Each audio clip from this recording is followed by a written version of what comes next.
नमस्कार. आज आपण जिथे उभे आहोत ही मुंबई आहे आपली आणि या मुंबई शहरातल्या भांडूप भागामध्ये एक बर्ड विविध पक्षी जे नैसर्गिकरित्या इथे येतात त्यांचा इथे अधिवास आहे. त्या नैसर्गिक अधिवासात राहणाऱ्या आपल्या पक्ष्यांना देश विदेशातून खूप मैलावरून अंतरावरून किलोमीटरवरून ते प्रवास करून येतात आणि आपल्या मुंबईतल्या भांडूपच्या भागामध्ये स्थिरावतात, आनंदात राहतात. या भागामध्ये एका अर्थाने पक्षी संवर्धक आणि पक्ष्यांवर अभ्यास करणारे आणि पर्यटक सुद्धा येतात. या सगळ्या ठिकाणी एक नवीन सेंटर उभं राहिलं पाहिजे आणि म्हणून मुंबई उपनगर जिल्हा नियोजन समितीच्या माध्यमातून पालकमंत्री म्हणून मी आपले स्थानिक आमदार नेते मिहीर कोटेचा यांच्या विनंतीला मान देऊन या ठिकाणी 45 कोटी रुपयाचा निधी मंजूर केलाय. या ठिकाणी विविंग गॅलरी, पक्ष्यांना बघण्याचं डेक, बरोबरीने पक्षी ज्या वेळेला असतील त्यावेळेला प्रत्यक्षात पहा आणि प्रत्यक्षात नसतील त्यावेळेला त्यांना हाय रिझोल्युशन कॅमेरामध्ये चित्रीकरण करून केलेल्या स्क्रीनवर पहा, त्याचे काही मॉडेल्स पहा.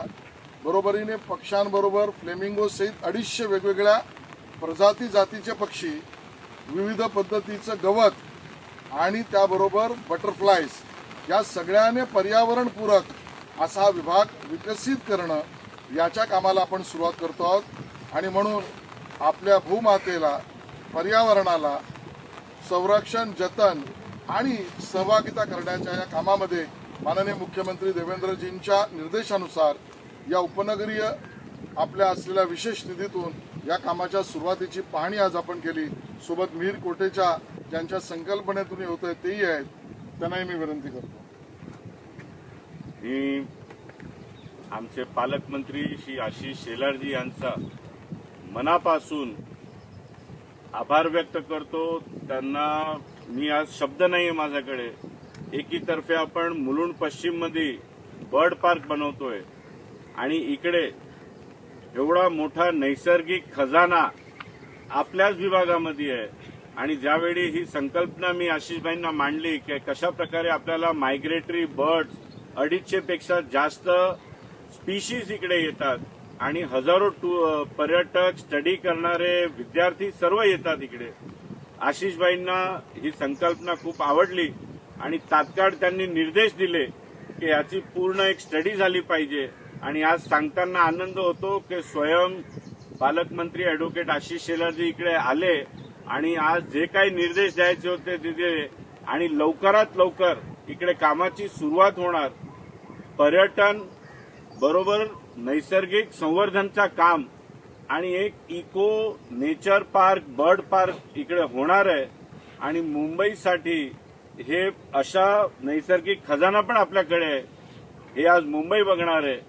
आशिषजी, आपला खूप खूप धन्यवाद. मित्रांनो, मला अजून एक गोष्ट सांगायची आहे.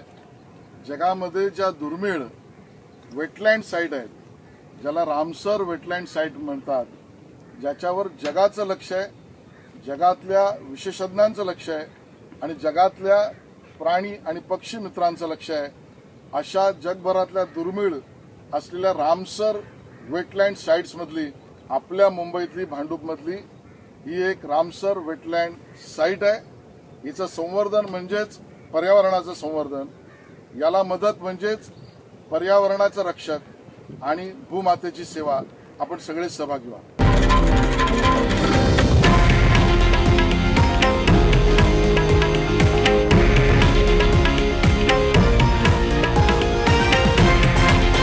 हे आहे देशातील नंबर 1 न्यूज नेटवर्क आणि आपण पाहत आहात TV9 मराठी, एकमेव.